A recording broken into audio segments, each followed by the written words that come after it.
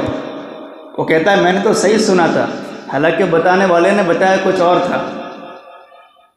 آپ لوگ سب جاگ تو رہے نا، کب تک سوئیں گے یا کب تک جاگیں گے؟ اس لیے کہ مجھے پتہ ہے مجھے سفر کرنے میں کتنی تکلیف ہوئی ہے، اتنا طویل سفر، تقریباً 800 کلومیٹر کا سفر کر کے میں اپنی ہدایت کے لیے آئی۔ اور بات ہے کہ آپ کو بھی اپنا شوق دکھلانا چاہیے۔ جب ایک بندہ آپ کے سامنے تیاری کر کے آپ کو اللہ کا فرمان، محبوب نبی کا فرمان سنا رہا ہے نا، اپنے دل کی اصلاح کے لیے ہم سب کوشش کریں تو اس میں ہمارا اپنا فائدہ ہے۔ کیا خیال ہے کہ جو سو رہے ہیں وہ جاگ جائیں؟ کیا خیال ہے؟ نہیں، یا یہ کہ آپ کا بیان ختم ہوگا اور ہم بھی جاگ جائیں گے؟ اس لیے کہ بیان ہوتا ہی سلانے کے لیے ہے۔ جب تک امام صاحب بیان کریں گے وہاں تک میری ایک نیند ہو جائے گی تاکہ پھر جا کر کام شروع کر دوں۔ نہیں، یہ بڑی بد نصیبی ہے، یہ محرومی ہے اور کچھ نہیں ہے، یہ محرومی ہے۔ اللہ ہماری حفاظت کرے۔ حضرت امام مالک رحمۃ اللہ علیہ نے امام شافعی کو نصیحت فرمائی، انی اری اللہ تعالی قد القى علی قلبک نورا فلا تطفئه بظلمۃ المعاصی، کہ اے نوجوان تمہارے دل میں ایک نور ڈالا گیا ہے، معاصی کی ظلمت سے اسے بجھا نہ دینا۔ تمہارے دل میں ایک نور ڈالا گیا ہے، گناہ کر کر کے، اللہ کی نافرمانی کر کر کے اس کو بجھا نہ دینا۔ تو یہ گناہ کے اپنے اثرات ہوتے ہیں۔ حضرت علی رضی اللہ تعالیٰ عنہ فرمایا کرتے تھے کہ اگر کسی کا حافظہ کمزور ہے، کسی کی یاد شکتی کمزور ہے، وہ 3 باتوں کا اہتمام کر لے، پوری گارنٹی ہے کہ اس کا حافظہ مضبوط ہو جائے گا، یاد شکتی مضبوط ہو جائے گی۔ نمبر 1، مسواک کا اہتمام کرے۔ نمبر 2، روزہ رکھے۔ رمضان میں بھی روزہ نہیں ہوتا ہے، مولانا خالی ٹائم پہ کیسے روزہ رکھوں گا؟ آپ کو پتہ نہیں کتنی دھوپ میں کام کرتا ہوں۔ روزے سے بھی حافظہ کمزور نہیں، کبھی ہوتا ہے، طاقتور ہوتا ہے۔ اور نمبر 3، قرآن کریم کی تلاوت۔ اور قرآن کریم کی تلاوت کا اپنا ایک اثر ہوتا ہے۔ حضرت شیخ یونس صاحب جونپوری نور اللہ مرکزہ فرمایا کرتے تھے کہ او لوگوں، قرآن کریم زیادہ سے زیادہ پڑھو، قرآن کریم کی تلاوت کثرت سے کرنا سعادت ہے، اس کی برکت سے خاتمہ بالخیر ہوتا ہے۔ کیا مطلب؟ قرآن کریم زیادہ سے زیادہ پڑھو، اس کی برکت سے انشاءاللہ موت کے وقت زبان پر کلمہ طیبہ جاری ہو جائے گا۔ اور ایک سبب رزق میں تنگی۔ گناہ کا ایک اثر یہ ہوتا ہے کہ رزق میں تنگی کر دی جاتی ہے۔ وَمَنْ أَعْرَضَ عَنْ ذِكْرِي فَإِنَّ لَهُ مَعِيشَةً ضَنْقًا، جو اللہ کی نافرمانیاں کرتا ہے، اللہ کے ذکر سے غافل رہتا ہے تو رزق کو تنگ کر دیا جاتا ہے۔ پہلے بلوں سے رزق آتا تھا اور آج ہمارا سارا رزق بلوں میں چلا جاتا ہے۔ ایک صحابی قضائے حاجت کے لیے ایک سوراخ کے قریب گئے تو کیا دیکھا کہ ایک چوہا اس سوراخ میں سے باہر نکلا اور ایک اشرفی لے کر آیا اور رکھ دی، پھر گیا، پھر لے کر آیا۔ اس نے اس طرح 17 مرتبہ کیا اور 17 اشرفیہ وہاں جمع کر دی، 17 اشرفیہ۔ اب یہ بڑے پریشان تھے کہ کیا بات ہے. جب قضائے حاجت سے فارغ ہوئے تو اللہ کے رسول کی خدمت میں حاضر ہوئے اور وہ اشرفیہ پیش کی کہ یہ معاملہ میرے ساتھ پیش آیا ہے. اللہ کے رسول نے فرمایا تمہارا رزق ہے، اللہ رب العزت نے اس کا انتظام کیا، رکھ لو. تو پہلے رزق بلوں سے آتا تھا، سوراخ سے، اس کو بل کہتے ہیں. پہلے رزق بلوں سے آتا تھا اور اب سارا رزق بلوں میں چلا جاتا ہے. لائٹ بل، ہاں بھائی وہ بل، یہ بل، وہ بل، جو کمایا سب کچھ گوا دیا. اس سے بہتر یہ ہے کہ ہم آخرت کمائیں، آخرت کی تیاری میں لگیں.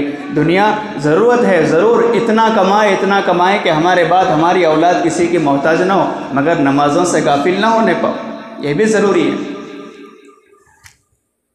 اور ایک گناہ کا اثر یہ بھی ہوتا ہے کہ اللہ رب العزت سے بندے کو وحشت ہو جاتی ہے. اللہ رب العزت سے بندے کو، بلکہ بندے کو اللہ رب العزت سے وحشت ہو جاتی ہے. ذکر میں دل نہیں کرتا. جی ایک صاحب نے مچھلی خریدی اور ایک مزدور سے کہا کہ یہ مچھلی اٹھا لو، میرے گھر تک پہنچا دو. راستے میں اچانک اذان ہو گئی تو وہ تو مزدور نماز پڑھنے آ گیا. اب یہ باہر کھڑا انتظار کر رہا ہے کہ کیا بات ہے، وہ نماز پڑھ کے باہر ہی نہیں آ رہا ہے. وہ باہر سے چلا رہا ہے، ابے کائے کو نہیں آ رہا تو باہر؟ تو وہ کہہ رہا ہے کہ مجھے نماز پڑھنا ہے.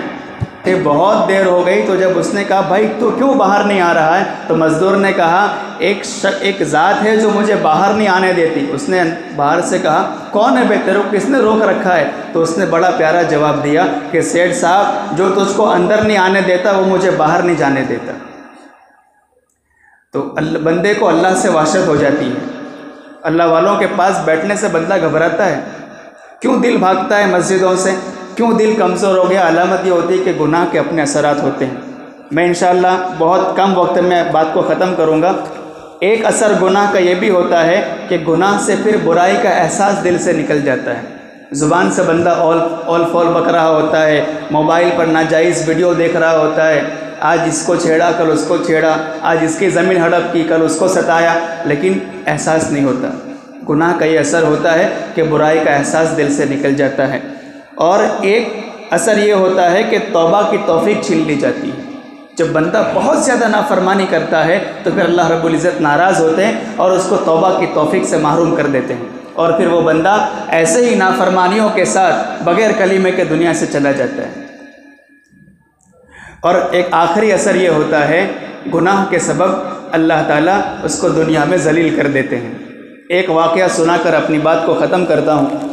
ایک آفیسر تھا، گورنمنٹ آفیسر، بڑا مالدار تھا، رشوت پر پیسے کماتا تھا، حرام کماتا تھا. یاد رکھنا، اگر ہم اپنے بچوں کو حرام روزی کھلا رہے ہیں، ہم اپنے بچوں کو نافرمان بنا رہے ہیں، کل یہی بچے ہمیں دھکے دے کر باہر نکالے تو شکوہ نہیں کرنا. یہ میں آپ کو بتا کر جا رہا ہوں. انشاءاللہ یہ آپ کے مسجد کے در و دیوار ہمارے حق میں کل قیامت کے دن گواہی دیں گے. یہ نہیں کہنا کہ ہمیں کچھ بتایا نہیں گیا تھا، کوئی ہمیں ڈرانے والا نہیں آیا تھا. کہ ڈرا کر جا رہا ہوں، بتا کر جا رہا ہوں. جو بندہ حرام کماتا ہے اور حرام کما کر اپنے اولاد کو کھلا رہا ہے، یہ علامت ہے اس بات کی کہ یہ اپنے بچوں کو نافرمان بنا رہا ہے. کل یہی بچے اس کے حق میں تباہی کا سبب بنیں گے. یہ بندہ خوب رشوت کھاتا تھا اور بڑا مالدار تھا، آفیسر تھا. اس نے اپنی آفس مسجد کے دیوار سے لگ کر بنائی. اب فجر میں اذان ہوئی، اسپیکر میں اذان ہوئی، اس کی آنکھ کھل گئی. شراب بھی خوب پیتا تھا. حضرت شیخ یونس صاحب جونپور نور اللہ مرکزہ کہتے، ایک واقعہ بیان کرتے تھے، قصہ کہ ایک صاحب کا جب موت کا وقت قریب آیا تو کیا دیکھتے ان کی ناک میں سے دھواں نکلا. عجیب قسم کا دھواں نکلا. بہت شراب پیتے تھے، عجیب قسم کا دھواں نکلا. لکھا ہے کہ جب وہ دھواں نکلا تو لوگوں نے چادر ڈال دی، لیکن اس دھواں میں اتنی گرمی تھی کہ چادر جل گئی. موت کے وقت سارا کالا چٹا کھل کر سامنے آ جاتا ہے. تو یہ بندہ رشوت بھی خوب کماتا تھا، شراب بھی خوب پیتا تھا گورنمنٹ افسر اور بہت مالدار. جب مؤذن نے اذان دی تو اس نے بلا کر کہا، اے آئندہ کل جو تو نے اذان دی تو دیکھ لینا تیرا کیا انجام ہوتا ہے. تجھے پتہ نہیں میں افسر ہوں، تجھے پتہ نہیں میں مالدار ہوں، میرا مقام تیرے دل میں نہیں ہے. اتنی تو قدر کر، اذان دے رہا ہے، میری نیند کھل جاتی ہے، کل سے اذان مت دینا. اب اس نے مصلیوں سے کہا کہ بھائی یہ کوئی نیا افسر آیا ہے، وہ کہہ رہا ہے کل سے اذان نہیں ہوگی، فجر کی اذان نہیں ہوگی. اب لوگوں نے کہا کون ہے بھائی، تو تیرا اذان دے ہم نمٹ لیں گے. بوڑھوں نے کہا کہ ہماری آنکھیں کمزور ہو گئی، ٹائم دکھتا نہیں، ہم معلوم نہیں کر پاتے، اذان دیتا ہے، اذان کی آواز کانوں میں آتی ہے تو مسجد میں ہم حاضر ہوتے ہیں، تو اذان دے ہم کل نہیں پڑھ لیں گے۔ دوسرے دن اس بندے نے اذان دی، اذان کیا دینا تھا کہ وہ نیند میں سے اٹھا اور آ کر اس نے مؤذن کو 2 تھپڑ مارے کہ بے وقوف اذان دے رہا ہے، تجھے پتہ نہیں چلتا۔ یاد رکھنا اسی وقت اس پر اللہ کا عذاب آیا۔ کیا اللہ کا عذاب آیا؟ اس کا آدھا جسم اس کا بالکل کام کرنا بند کر دیا، اس کو فالج کہتے ہیں، فالج کا اثر ہوا، ڈائلیسس۔ آدھے بدن نے کام کرنا چھوڑ دیا اور اس کے دونوں ہاتھ اس طرح سینے سے لگ گئے۔ 2 تھپڑ مارے تھے نا مؤذن کو، اذان دینے والے کو، یہ عذاب آیا۔ اندازہ لگا لینا، جو مسجد کے امام کی قدر نہیں کرتا ہے، جو حافظ قرآن کے بارے میں کچھ بھی بکتا رہتا ہے، موت کے وقت زبان پر کلمہ طیبہ جاری نہیں ہوگا، محروم ہو کر مرے گا۔ یاد رکھنا اس کے دونوں ہاتھ اس طرح سینے سے لگ گئے، دونوں ہاتھ۔ اب سینے سے تو کیا لگے، بس جب آفس میں گیا تو لوگوں نے کہا اب تیرے ہاتھ تو کام نہیں کرتے، آدھے پونا کام تو ہاتھوں سے ہوتا ہے، تیری چھٹی۔ یہ اللہ کا عذاب ہے۔ مالدار تھا، گورنمنٹ افسر تھا، چھٹی ہو گئی، گھر پہ آ کے بیٹھ گیا۔ اب حاکمانہ مزاج تھا، بیوی کو ڈانٹ رہا ہے، بچوں کو ڈانٹ رہا ہے۔ اب کیا ہوا، ہوتے ہوتے بیوی نے کہا کہ تجھ کو کون برداشت کرے گا، ایک تو نے اللہ کے عذاب کو اپنے اوپر اتارا ہے، مؤذن کی نافرمانی کی، مؤذن کو تھپڑ مارے، اذان بند کروانا چاہتا تھا، اب تو سوچ میں تو میرے میکے گھر چلی، اور وہ کہہ کے اپنے بچوں کو لے کر اپنے گھر چلی گئی، ابھی اکیلا پڑا ہے نا۔ اب کیا ہوا، اس نے اپنے بھائی کو فون کیا کہ بھائی تو آ جا یار، بچوں نے بھی نافرمانی کر دی، بیوی تو بڑی بے وفا نکلی، اب کوئی نہیں ہے تیرے سوا اس آسمان کی چھت کے نیچے اور زمین کے فرش پر، اب تو آ کر لے جا۔ اب اس کا بھائی آیا، اس کو لے کر گیا اپنے گھر پہ، اس نے ایک پلنگ پہ اس کو سلایا۔ اب وہاں بھی حاکمانہ مزاج، بیوی کو ڈانٹ رہا ہے، بچوں کو ڈانٹ رہا ہے، بھائی کے بچوں کو، کیونکہ ایک مزاج ہوتا ہے نا، کتے کی دم ٹیڑھی کی ٹیڑھی، وہ کبھی سیدھی نہیں ہوتی، مزاج جیسا ہوتا ہے نا ویسے ہی بدلتا رہتا نہیں، مزاج ایک جیسا ہی رہتا ہے۔ تو بہرحال وہاں بھی ڈانٹ رہا ہے، وہاں بھی گالیاں دے رہا ہے۔ اب ایک مرتبہ بھائی نے سمجھایا کہ بھائی تیرا کوئی نہیں ہے، تیری بیوی نے تو اس کو دھوکہ دے دیا، تیرے بچے نافرمان نکلے، تو نے اپنے اوپر اللہ کے عذاب کو اتارا، اب ہمارے گھر میں آیا تو ہم کو بھی پریشان کر رہا ہے، کچھ تو سوچ یار۔ اب اس نے کہا کہ لے اچھا تو بیوی کا مرید بن گیا۔ اب جب بچوں نے دیکھا کہ واہ اب تو ہمارے ابا کو بھی ڈانٹ رہا ہے، تو بچوں نے پلان بنایا، اس کو اٹھایا اور ایک راستے پہ ڈال دیا۔ سخت گرمی کا موسم، اب جب دیکھا بھوک بھی لگ رہی ہے، گرمی بھی لگ رہی ہے، اور بچوں نے کیا ڈالا کہ باقی آدھا جسم پر بھی فالج کا اثر ہو گیا، اور یہ باقی آدھا جسم بھی سینے سے لگ گیا۔ تو یہ ہو گیا اور باقی آدھا جسم بھی سینے سے لگ گیا۔ اب یہ بڑا پریشان، اب اس نے چلانا شروع کیا، او لوگو مجھ پر رحم کرو، کچھ دے کر جاؤ۔ ایک وقت کا کروڑ پتی اب روڑ پتی بن گیا، چلانے والا اب بھیک مانگنے والا بن گیا۔ یہ اللہ کا عذاب ہوتا ہے۔ دنیا میں کبھی کبھی اللہ دکھا دیتے ہیں تاکہ لوگ عبرت پکڑیں، زیادہ ہوشیار میں نہ رہے کہ ہم تو سب کچھ اچھا طرح کرنے والے، ہماری موت بھی ایمان پر آئے گی۔ اب جب اس نے بھیک مانگنا شروع کیا تو ایک بندے کو رحم آیا، اس نوجوان نے 5 روپے دیے، وہ کہنے لگا لے میرے کو 5 روپے دیتا ہے، بھوک لگی ہے، جا ہوٹل سے کھانا لے کر آ۔ اب یہاں بھی وہی مزاج، سن کی مزاج وہی۔ اس نے کہا ٹھیک ہے چاچا میں آپ کو انتظام کر دیتا ہوں۔ وہ گیا اور روٹی لے کر آیا، اس نے کہا تجھے دکھتا نہیں میرے دونوں ہاتھ دونوں پیر کام نہیں کرتے، مجھے کون کھلائے گا، تو کھلا۔ اس نے کہا بے وہ پاگل، تیرے کو میں پیسے دے رہا تو بول رہا پیسے بھی نہیں چاہیے، کھانا لا کر دے رہا ہوں تو بول رہا ہے کھانا بھی کھلا، تو کیا میں تیرا نوکر ہوں؟ اے پکڑ، روٹی دے دی اس کو۔ اب اس نے سوچا کہ اب مجھے کھلانے والا بھی کوئی نہیں ہے، کہیں ایسا نہ ہو کہ کتا بھی روٹی لے کر چلا جائے اور میں ایسے ہی بھوکا پڑا رہوں۔ اب دیکھو کتاب میں لکھا ہے، کتاب آپ کو حوالہ بھی دے دوں، یہ کوئی بکواس نہیں، ذمہ داری کی جگہ ہے۔ بہت محنت کر کے تیاری کر کے میں آپ کے سامنے بیان کے نوٹس تیار کر کے بیان کر رہا ہوں تاکہ آپ کو بھی اطمینان ہو۔ کتاب میں لکھا ہے، کتاب کا نام ہے دنیا میں گناہوں کے اثرات، اس میں لکھا ہے کہ جب وہ بندہ وہاں سے روٹی پھینک کر چلا گیا تو اس نے روٹی کیسے اٹھائی؟ اپنے پیروں سے، جیسے کتا روٹی اٹھاتا ہے نا، اس طریقے سے روٹی اٹھائی اور اپنے پیروں سے اپنے ہاتھوں کے قریب کر کے اپنے منہ سے وہ روٹی کھانے لگا۔ اللہ نے اس کو ایسا ذلیل کر دیا، وَمَن يُهِنِ اللَّهُ فَمَا لَهُ مِن مُكْرِمٍ، اللہ جس کو رسوا کر دے اس کو کوئی عزت دینے والا نہیں۔ اس لیے میرے بھائیوں، یہاں سے اٹھنے سے پہلے ارادہ کرو کہ ہم اللہ کی طاقت کو سمجھیں گے، ہم آج سے نمازوں کی پابندی کریں گے، ہم اللہ سے بے وفائی نہیں کریں گے، کسی کی زمین ہڑپ نہیں کریں گے، خوب محنت سے کمائیں گے، محنت کی روزی کھائیں گے، حرام نہیں کمائیں گے، کرتے ہو ارادہ، رشوت نہیں لیں گے انشاءاللہ۔ سچے دل سے آج سچے پکے دل سے ہم اپنے سارے گناہوں سے توبہ کر لیں اور آج اپنے رب کو منا لیں۔ واقعی وہ مہربان رب ہیں، بہت جلدی بندے کو معاف کر دیتا ہے۔ میں آپ کو چند اشعار سنا کر اپنی بات کو ختم کرتا ہوں۔ آہ جاتی ہے فلک پر رحم لانے کے لیے، بادلو ہٹ جاؤ دے دو راہ جانے کے لیے، اے دعا عرض کر عرش الہی تھام کر، اے خدا اب پھیر دے رخ گردش ایام کے، سلہتی کل جن سے اب وہ برسر پیکار ہے، وقت اور تقدیر دونوں در پہ آزار ہے، ڈھونڈتے ہیں اب مداوا سوزش غم کے لیے، کر رہے ہیں زخم دل فریاد مرہم کے لیے، رحم کر اپنے نہ آئینے کرم کو بھول جا، ہم تجھے بھولے ہیں لیکن تو نہ ہم کو بھول جا، خلق کے راندے ہوئے دنیا کے ٹھکرائے ہوئے، آئے ہیں اب تیرے در پر ہاتھ پھیلائے ہوئے، خوار ہیں بدکار ہیں ڈوبے ہوئے ذلت میں ہیں، کچھ بھی ہے لیکن تیرے محبوب کی امت میں ہے، حق پرستوں کی اگر کی تو نے دل جوئی نہیں، تانا دیں گے بت کے مسلم کا خدا کوئی نہیں۔ اللہ رب العزت ہم تمام کو اپنے مقبول و محبوب بندوں میں شامل فرمائیں، اور اللہ تعالی ہمیں ہماری آنے والی زندگی کو گزری ہوئی زندگی سے بہتر بنائے۔ آمین۔ وآخر دعوانا ان الحمد للہ رب العالمین۔